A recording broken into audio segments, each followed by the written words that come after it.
Everyone, welcome and welcome back to my channel. आज के इस वीडियो में हम देखने वाले हैं श्यामा प्रसाद मुखर्जी रूरबन मिशन। तो इस वीडियो को स्टार्ट करने से पहले मैं बस ये कहना चाहूँगी कि अगर वीडियो अच्छी लगती है तो प्लीज़ यार ज़्यादा से ज़्यादा लोगों तक पहुँचाइए, ताकि ये वीडियोस जो है उन तक पहुँच सके जिनकी हेल्प होनी चाहिए, उनको हेल्प हो सके इस वीडियो से, और वो अपना एग्ज़ाम का प्रिपरेशन जो है अच्छा कर सके। और हाँ, ये ज़रूर बता सकते हैं आप कमेंट बॉक्स के ज़रिए अगर इस वीडियो में कोई भी कमी रहती है, आपको वीडियो नहीं पसंद आती है, जो भी है आप कमेंट बॉक्स के ज़रिए एक बार अगर वीडियो देखते हैं तो ज़रूर बताइएगा। तो बिना टाइम वेस्ट किए हम सेशन को स्टार्ट करते हैं। हमारा सबसे यहाँ पे पहला जो हम यहाँ पे योजना डिस्कस करने वाले हैं, इसके बाद हम देखने वाले हैं एमसीक्यू को। एमसीक्यू हम देखेंगे किसका, प्रधानमंत्री आवास योजना। एक्चुअली सेम चीज़ मैंने कल भी शेयर किया था, लेकिन पता नहीं कोई टेक्निकल फॉल्ट आया या क्या आया, वो वीडियो जो है अपने आप फिर मुझे उसको डिलीट करना पड़ा कुछ दिक्कत के कारण। तो यहाँ पे हम देखने वाले हैं श्यामा प्रसाद मुखर्जी रूरबन मिशन। अब रूरबन से क्या हो जाएगा, रूरल। यहाँ पे श्यामा प्रसाद मुखर्जी जो हम रूरबन मिशन देख रहे हैं, इसका मतलब हो जाएगा रूरल प्लस अर्बन। मतलब गांव तो हो, लेकिन वो कैसा गांव हो, उसमें कुछ बदलाव हो जो शहरी जैसे हो, मतलब शहर के जैसे कुछ बदलाव हो। ऐसे बदलाव हो के वो गांव की जो है मतलब वैल्यू वही रहनी चाहिए, गांव ही रहना चाहिए, उसका मूल जो है ये ख़त्म नहीं होना चाहिए, लेकिन कुछ चेंजेस उसमें आनी चाहिए जिसके कारण वो थोड़ा शहर के साइड डेवलप हो। ऐसा जैसे कि शिक्षा के माध्यम से हो गया, पाइपलाइन हो सकता है घर पे, या फिर चिकित्सा के माध्यम से हो गया, स्वास्थ्य सेवा जिसको कह सकते हैं, ये सारी चीज़ें जो है, स्ट्रीट लाइट हो गया। तो ये कहीं ना कहीं जो है ये उस गांव को कहीं ना कहीं थोड़ा क्या करना है कि मतलब यहाँ पे रूरल प्लस अर्बन, इसलिए इसका नाम मिक्स करके रखा गया है रूरबन करके, ठीक है। तो कहीं ना कहीं उस गांव को थोड़ा सिटी के जैसा डेवलप करना, शहर मानी जाने वाली यहाँ पे सुविधाएं जो है समझौता किए जाने, समता और समावेशन पर जोर देते हुए ग्रामीण जनजीवन के मूल स्वरूप को बनाए रखते हुए गांव के क्लस्टर को रूरबन गांव के रूप में विकसित करना। मतलब गांव तो होगा, लेकिन उसको अब क्या कर देंगे, वो एक रूरबन गांव कहलाएगा, मतलब शहर जैसा विकसित, उसमें थोड़ा कुछ चेंजेस होंगे जिसके कारण वो रूरबन गांव जो है कहलाएगा। अब ग्रामीण जनजीवन के मूल स्वरूप को बनाए रखते हुए सारी चीज़ें उसमें चेंज नहीं होंगी, कुछ मूल स्वरूप जो है, मतलब कुछ जो है वहाँ पे चेंजेस, ऐसी चीज़ें रहेंगी जो कि वो बताता रहेगा कि हाँ ये एक ग्रामीण है जो कि शहर के साइड डेवलप हो रहा है। तो उसको पूरा तरीके से उसको चेंज नहीं करना, उसका मूलभूत रूप जो है वो रहेगा ही। और यहाँ पे क्लस्टर बनाया जाता है। क्लस्टर मतलब एक तरीके से आप ग्रुपिंग कह सकते हैं, 4-5 गांवों को मिला के एक सारे गांव को मिला के यहाँ पे क्लस्टर बनाया जाता है। तो यहाँ पे आगे हम देखेंगे कि 15 से 20 गांव मिला के क्या किया जाता है, क्लस्टर बनाया जाता है यहाँ पे। अब जिला का चयन केंद्र द्वारा, जिले के अंदर गांव का चयन राज्य सरकार द्वारा किया जाता है। अब सबसे पहले जिस जिले में बनना है उसका चयन तो केंद्र सरकार करेगी, लेकिन जिस जिले के अंदर गांव का चयन करना है उसका चयन जो है राज्य सरकार द्वारा करती है। तो जिले का चयन सबसे पहले केंद्र सरकार करेगी, लेकिन जिले के बाद का काम जो होगा, जो कि गांव को चुनना होगा, तो गांव को चुनने के लिए राज्य सरकार यहाँ पे उनका चुनाव करेगी। अब इसका लक्ष्य क्या है, देश भर में कुल 109 आदिवासी क्लस्टर प्लस गैर आदिवासी, मतलब आदिवासी को छोड़ के, SC ST को छोड़ के 191 गैर आदिवासी क्लस्टर रूरबन क्लस्टर का सृजन करेंगे। मतलब देश भर में, पूरे ऑल इंडिया में कहा गया है, देश भर में कहा गया है। तो पूरे देश भर में कितना, 300 क्लस्टर बनाया जाएगा, जिसमें 109 आदिवासी क्लस्टर हो सकते हैं, और 191 जो है ये गैर आदिवासी, मतलब SC ST को छोड़ के यहाँ पे गैर आदिवासी क्लस्टर होगा। प्रथम चरण में 100 क्लस्टर यहाँ पे, द्वितीय चरण में 100, तृतीय चरण में 100 क्लस्टर का चयन किया गया। तो 3 चरणों में यहाँ पे क्लस्टर बनाया गया, प्रथम चरण में 100, द्वितीय चरण में 100 और तृतीय चरण में 100। यहाँ पे हमने इसका प्रारंभ तो देखना यहाँ पे मैं भूल ही गई। तो प्रारंभ ये स्टार्ट हुआ कब, 21 फरवरी 2016 से। कब स्टार्ट हुआ रूरबन मिशन, 21 फरवरी 2016 से, ठीक है, 2016 से जो है श्यामा प्रसाद मुखर्जी रूरबन मिशन जो है, श्यामा प्रसाद मुखर्जी रूरबन मिशन जो है, ये क्या हुआ, 21 फरवरी 2016 से स्टार्ट हुआ। और इसका स्थान मेन पहले जहाँ से स्टार्ट हुआ वो कुर्रू भाटा राजनांदगांव से स्टार्ट हुआ, ठीक है। नेक्स्ट है, अब प्रथम चरण के 4 क्लस्टर कौन कौन से हैं। यहाँ पे प्रथम चरण में 100 क्लस्टर हमने देख लिया, द्वितीय चरण में 100, तृतीय चरण में 100 क्लस्टर। अब प्रथम चरण के 4 क्लस्टर कौन कौन से हैं, जो गैर जनजाति हैं, मतलब SC ST को छोड़ के, और जनजाति जो है ये बस्तर और राजनांदगांव का है, वहीं कबीरधाम और धमतरी का। द्वितीय चरण में 6 क्लस्टर रखे गए, मतलब 6 गाँवों को एक साथ मिला के क्या किया गया है, यहाँ पे क्लस्टर बनाया गया है, या फिर समूह कह सकते हैं। क्लस्टर एक इकट्ठा ग्रुप हो सकता है। तृतीय चरण में भी वैसे ही 8 क्लस्टर जो है यहाँ पे बनाए गए। कुल 18 क्लस्टर में से 11 जनजाति तथा 7 जो है गैर जनजाति क्लस्टर थे। मतलब टोटल कितने हुए, 18 हुए, 6 4 10 और ये 8, ठीक है। 18 यहाँ पे कितना बना, 18 क्लस्टर बना। तो 18 क्लस्टर में से जो हो जाता है ये 11 जनजाति हो जाता है, 11 जनजाति क्लस्टर हो जाता है, और 7 जो है गैर जनजाति क्लस्टर यहाँ पे हो जाता है। अब रूरबन क्लस्टर मैदानी और तटीय क्षेत्र में 25 से 50 हज़ार आबादी वाला तथा पर्वतीय तथा जनजातीय क्षेत्र में 5,000 से 15 हज़ार भौगोलिक रूप से एक दूसरे के समीप बसे गांव का एक क्लस्टर होगा। अब क्लस्टर वही मैंने बता दिया, 2-3 गांव जो कि 3-4 गाँव को मिला के यहाँ पे क्लस्टर बनाया जाता है। जो भी गाँव एक दूसरे के पास होंगे उसको मिला के यहाँ पे क्लस्टर बनाया जाता है। अब जो मैदानी क्षेत्र और तटीय क्षेत्र में जो क्लस्टर बनाया जाएगा उसकी आबादी हो सकती है 25,000 से 50,000 तक के आबादी वाला। वहीं अगर बात करूं कि जनजातीय क्षेत्र, जिसमें पर्वतीय क्षेत्र या फिर जनजातीय क्षेत्र में, तो यहाँ से 5,000 से 15,000 जो है यहाँ पे क्या हो सकता है, आबादी वाले क्षेत्र को जो है यहाँ पे क्लस्टर बनाया जा सकता है। अब प्रशासनिक सुविधा की दृष्टि से एक ही ब्लॉक जनपद पंचायत के अधीन होगा। अब ऐसा देखना होगा, ऐसा क्लस्टर बनाना होगा जो कि एक ही ग्राम पंचायत के, एक ही ब्लॉक जनपद पंचायत के अधीन होगा। रूर्बन मिशन का चयन क्लस्टर राज्य शासन द्वारा किया जाता है। ये तो हमने देख लिया, केंद्र शासन जो है, केंद्र सरकार जो है ये जिला का चयन करती है, लेकिन अगर क्लस्टर बनाना है तो उसके लिए गांव का चयन जो है ये राज्य सरकार करती है। तो रूर्बन मिशन का जो चयन क्लस्टर है, क्लस्टर जो बनाने का प्रक्रिया है, उसको राज्य शासन द्वारा विकसित ग्राम पंचायत केंद्र में किया जाता है। 3 वर्षीय समेकित क्लस्टर विकास योजना है, ठीक है। कितने वर्ष का है ये समेकित क्लस्टर विकास योजना, 3 वर्षीय। अब यहाँ पे वित्तीय सहायता जो दी जाती है वो 60% जो है ये सेंट्रल दी जाती है, और 40% जो है यहाँ पे स्टेट गवर्नमेंट यहाँ पे देती है। परियोजना कार्यान्वयन हेतु राज्य जिला क्लस्टर स्तर पर स्थानगत व्यवस्था CGF की राशि का 2% के बराबर प्रशासनिक व्यय दिया जाएगा। अब ये इस परियोजना का कार्यान्वयन करने के लिए, इस जो योजना है इसका कार्यान्वयन, इसका काम करने के लिए राज्य जिला क्लस्टर स्तर पर, कौन कौन से स्तर पर, राज्य जिला क्लस्टर स्तर पर स्थानगत व्यवस्था CGF की राशि के 2% के बराबर प्रशासनिक व्यय भी यहाँ पे दिया जाएगा।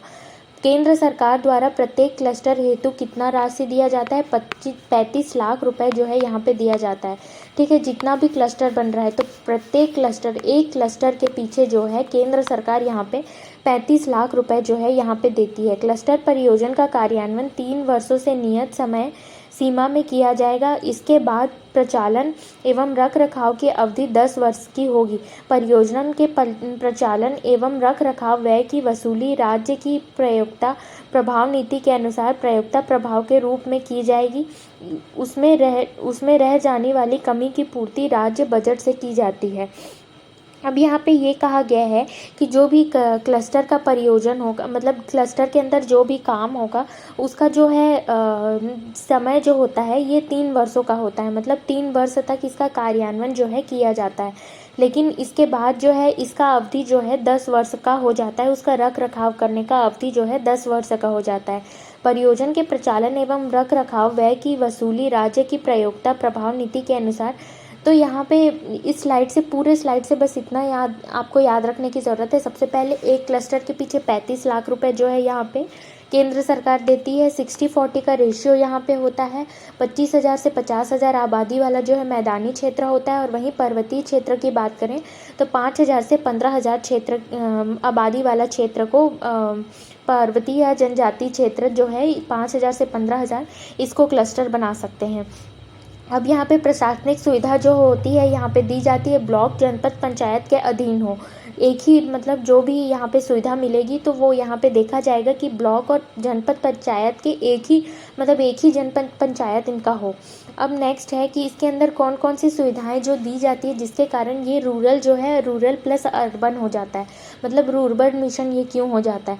तो इसके विद्यालय में शिक्षा सुविधाओं का स्वच्छता हो गया, पाइपलाइन हो गया, मोबाइल हेल्थ यूनिट हो गया, ठोस और तरल पदार्थ का जो है निवारण हो गया, ग्रामीण गलियां और नालियां, यहाँ पे स्ट्रीट लाइट, सार्वजनिक परिवहन, एलपीजी गैस परिवहन, डिजिटल साक्षरता, नागरिक साक्षरता, गांव के बीच सड़क संपर्क। अब यहाँ पे मैं एक चीज़ और बताना चाहूँगी कि जैसे कि क्या होता है कि कोई भी जो गांव है वो शहर के साइड कैसे डेवलप होता है। जैसे कि क्या होता है, जैसे कि फर्स्ट हमारा यहाँ पे कृषि होता है, सेकंड निर्माण होता है और थर्ड जो हमारा यहाँ पे होता है वो सेवा होता है। तो जो गांव मतलब कृषि के मामले में थोड़ा कम हो जाए और वो निर्माण और सेवा के क्षेत्र में आगे बढ़ने लगे, निर्माण और सेवा के क्षेत्र में, सेवा में जैसे हमारा हॉस्पिटल हो गया, हमारा होटल्स हो गया, ये सारी चीज़ें जो है सेवा में आ जाती है। और निर्माण में जो भी निर्माण करने वाला जैसे हमारा यहाँ पे है वो क्षेत्र यहाँ पे आ जाता है। ठीक है, तो कृषि को छोड़ के निर्माण और सेवा के जो चरण में आगे बढ़ने लगे, कृषि को पिछाड़ के, मतलब जहाँ पे कृषि जो है ये थोड़ी सी कम हो जाए तो वो जो गांव है वो कहीं ना कहीं सिटी में धीरे धीरे डेवलप होने लगता है। नेक्स्ट यहाँ पे वित्तीय उपलब्धि दिया गया है। राज्य को कुल स्वीकृति सीजीएफ राशि 375 करोड़ यहाँ पे दिया जाता है। राज्य को प्राप्त राशि जो हुई है अभी तक वो 326 करोड़ हुई है और राज्य द्वारा व्यय राशि, खर्च किया गया राशि यहाँ पे 301 करोड़ है।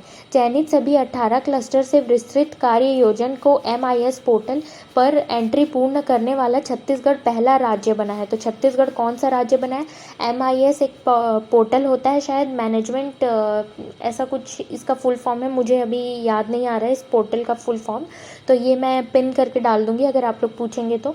MIS या तो आप लोग गूगल भी कर सकते हैं। तो MIS पोर्टल जो होता है ये एक पोर्टल होता है जिसमें जो भी ये क्लस्टर के द्वारा जो भी योजना होती है, जो भी काम करना होता है, ये सारी चीज़ें इसमें अपडेट करनी होती है। तो इस एंट्री को पूर्ण करने वाला छत्तीसगढ़ हमारा जो है पहला राज्य बन चुका है। मिशन अंतर्गत जियो टैगिंग का पायलट करने वाला छत्तीसगढ़ देश का पहला राज्य है। 91% कार्य की टैगिंग। अब जियो टैगिंग क्या है कि जियो टैगिंग का मतलब है कि कहाँ पे क्या बनना है। जैसे कि अब क्लस्टर बनाया गया है तो उस गांव में मतलब कहाँ पे क्या चीज़ें डेवलप होनी है, कौन सा स्कूल में डेवलप होना है, कहाँ पे स्ट्रीट लाइट लगना है, ये सारी चीज़ें जियो टैगिंग के माध्यम से देखी जाती है। तो इसमें भी पहला राज्य बना है। भारत सरकार द्वारा देश के 75 शीर्ष रूर्बन क्लस्टर में छत्तीसगढ़ के 13 क्लस्टर शामिल है। तो भारत सरकार द्वारा देश में टोटल कितने 75 शीर्ष रूर्बन क्लस्टर में छत्तीसगढ़ के 13 क्लस्टर भी यहाँ पे शामिल है, जबकि देश के चयनित 19 अग्रणी क्लस्टरों में छत्तीसगढ़ के सर्वाधिक 4 रूर्बन क्लस्टर शामिल हैं। ठीक है, तो यहाँ पे ये सारी चीज़ें हमने देख ली। अब यहाँ पे ये रूर्बन मिशन के तहत जो हमको पुरस्कार भी मिला है। तो 8 दिसंबर 2017 जो कि वित्तीय वर्ष 2016-17 में बेस्ट परफॉर्मिंग स्टेट पूर्वी राज्य में मिशन के सफल क्रियान्वयन हेतु यहाँ पे मिला है। वहीं 11 सितंबर 2018 को एक साल बाद जो है दिसंबर में मिला, फिर सितंबर में, फिर दिसंबर में। तो दिसंबर सितंबर दिसंबर, दिसंबर सितंबर दिसंबर, ऐसे याद रख सकते हैं। 8 के बाद यहाँ पे क्या किया गया, यहाँ पे जस्ट 11 सितंबर को यहाँ पे 2017-18 में क्या किया गया, बेस्ट परफॉर्मिंग स्टेट जो है यहाँ पे मिला गया। पहले 2016-17 में, फिर उसके जस्ट बाद 17-18 में, फिर 18-19 में। तो 8-11-19 को यहाँ पे अवार्ड मिला, पुरस्कार जो है यहाँ पे मिला है, बेस्ट परफॉर्मिंग स्टेट के लिए यहाँ पे अवार्ड मिला है।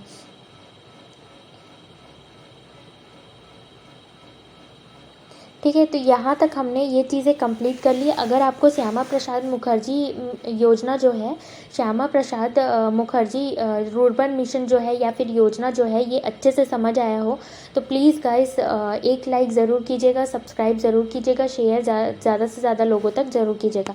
अब इसके आगे हम प्रधानमंत्री आवास योजना के तहत यहाँ पे मतलब क्वेश्चंस देखते हैं। तो सबसे पहले है इंदिरा आवास योजना का नया नाम क्या है। तो इंदिरा आवास योजना का नया नाम जो है ये है हमारा प्रधानमंत्री आवास योजना। क्या है प्रधानमंत्री आवास योजना? प्रधानमंत्री आवास योजना का संचालन राज्य सरकार के कौन से विभाग द्वारा किया जाता है? तो प्रधानमंत्री आवास योजना का संचालन राज्य सरकार के कौन से विभाग द्वारा किया जाता है? तो पंचायत विभाग द्वारा किया जाता है। नेक्स्ट है प्रधानमंत्री आवास योजना के तहत राज्य के लिए लक्ष्य एवं राशि का निर्धारण कौन करता है? तो जो भी इस योजना के तहत जो भी लक्ष्य है उसके लिए राशि कौन देता है?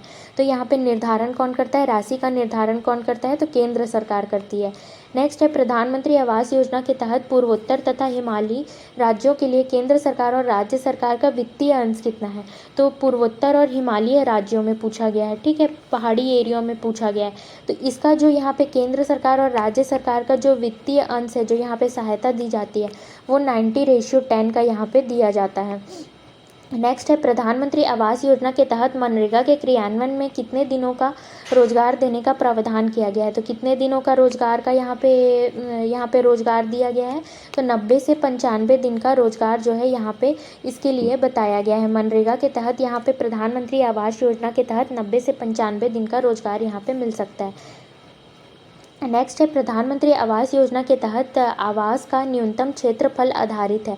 अब प्रधानमंत्री आवास योजना के अंतर्गत जो है यहाँ पे आवास बना के देंगे तो उस घर का जो है न्यूनतम क्षेत्रफल कितना होगा? तो ये होगा 25 वर्ग मीटर, 25 वर्ग मीटर होगा। नेक्स्ट है प्रधानमंत्री आवास योजना के तहत विशेष ऋण सुविधा कितनी है? तो विशेष ऋण सुविधा जो यहाँ पे दी जाती है ये 70,000 रुपये है, 70,000 रुपये है। नेक्स्ट है प्रधानमंत्री आवास योजना के तहत शौचालय निर्माण हेतु पृथक से कितनी राशि का प्रावधान किया गया है? तो शौचालय निर्माण के लिए यहाँ पे कितना दिया गया है? तो यहाँ पे 12,000 रुपये जो है यहाँ पे दिया गया है। नेक्स्ट है प्रधानमंत्री आवास योजना के लिए हितग्राहियों का चयन किसके द्वारा किया गया है? तो हितग्राहियों का चयन जो है यहाँ पे किसके द्वारा किया जाता है? तो हितग्राहियों का चयन जो है ग्राम पंचायत द्वारा किया जाता है। नेक्स्ट है प्रधानमंत्री आवास योजना ग्रामीण के अंतर्गत हितग्राहियों का चयन किसके अनुमोदन पर किया जाता है?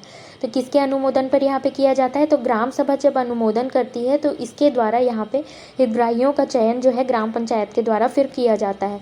किस विभाग द्वारा प्रधानमंत्री ग्रामीण आवास योजना का संचालन किया गया है? तो किस विभाग द्वारा प्रधानमंत्री ग्रामीण आवास योजना का संचालन किया गया है? तो ये ग्रामीण विकास मंत्रालय, गृह मंत्रालय द्वारा। तो इसमें सही आंसर हो जाएगा केवल 2। नेक्स्ट है प्रधानमंत्री आवास योजना ग्रामीण के अंतर्गत देय राशि को निम्न आधार पर बांटा गया है। तो कितने आधार पर? सामान्य जिलों में और इंटीग्रेटेड एरिया में भी। तो ए और बी दोनों सही आंसर हो जाएगा।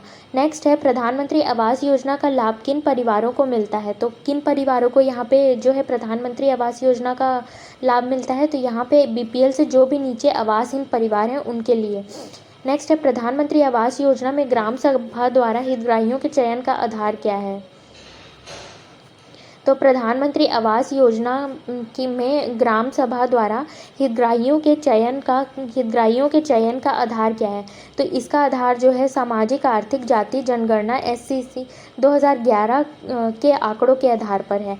नेक्स्ट है प्रधानमंत्री आवास योजना में आवास निर्माण के साथ निम्न में से क्या निर्माण किया जाना आवश्यक है? तो यहाँ पे स्वच्छ शौचालय व धुआं रहित जो चूल्हा है यहाँ पे। नेक्स्ट है प्रधानमंत्री आवास के निर्माण हेतु डिज़ाइन निर्माण के संबंध में सही क्या है? तो डिज़ाइन पहले से दिया जाता है? नहीं। पहले से निर्धारित रहता है? नहीं। डिज़ाइन जो है ये पूर्ण निर्धारित नहीं रहता। अब यहाँ पे फर्स्ट ऑप्शन जो भी है ये कट जाएगा तो इसका सही आंसर हो जाता है C ऑप्शन। नेक्स्ट है प्रधानमंत्री आवास योजना ग्रामीण के अंतर्गत प्रथम चरण के भारत सरकार द्वारा जारी परफॉर्मेंस इंडेक्स अनुसार छत्तीसगढ़ कौन से स्थान पर रहा है? तो ये हमारा छत्तीसगढ़ जो है ये प्रथम स्थान पर रहा है। नेक्स्ट है योजना अंतर्गत किस समिति के अनुमोदन उपरांत प्रतीक्षा सूची का निर्धारण किया गया है? तो योजना अंतर्गत किस समिति के अनुमोदन उपरांत प्रतीक्षा सूची का निर्धारण किया गया है? तो ये किया गया है अपीलीय समिति के द्वारा। नेक्स्ट है प्रधानमंत्री आवास योजना द्वारा पूर्ण किए जाने वाले ग्रामीण के अंतर्गत हितग्राही शर्तों में कौन सा शामिल है? तो कौन शामिल है यहाँ पे? आवास निर्माण हेतु न्यूनतम जगह 25 वर्ग मीटर हो, ये जो है यहाँ पे शामिल है क्या? कम से कम नहीं। इसमें सही ऑप्शन हो जाएगा D, इनमें से कोई जो यहाँ पे लास्ट ऑप्शन बिल्कुल सही हो जाएगा। नेक्स्ट है प्रधानमंत्री आवास योजना के तहत सभी रुपए कितने किस्तों में खाते में जमा किए जाएंगे? तो ये यहाँ पे 3 किस्तों में। कैसे? 48,000, 48,000 मतलब 40% पहले दिया जाता है और लास्ट जो है 20% दिया जाता है। तो 3 किस्तों में यहाँ पे दिया जाता है। तो आज के सेशन हमारा यहीं पे ख़त्म होता है। अगर ये सेशन मज़ेदार रहा हो, अगर आप लोगों को समझ आया हो या फिर कोई चीज़ें नहीं भी समझ आई हो तो प्लीज़ आप लोग ज़रूर बता सकते हैं। यार डिसलाइक का बटन है, अगर वो चीज़ें भी अच्छी नहीं लग रही होगी मेरी वीडियो तो डिसलाइक ही कर दो, ठीक है। तो अगर जो भी है एक बार ज़रूर कमेंट बॉक्स के ज़रिए बताया करें, ताकि मेरा भी मोटिवेशन कम से कम, अगर आप लोग वीडियो देख रहे हैं तो उसके साथ साथ मेरा मोटिवेशन जो है यहाँ पे बना रहे और मैं कंटिन्यू वीडियोस आप लोगों के लिए लेके आ सकूँ। Thank you guys, thank you so much.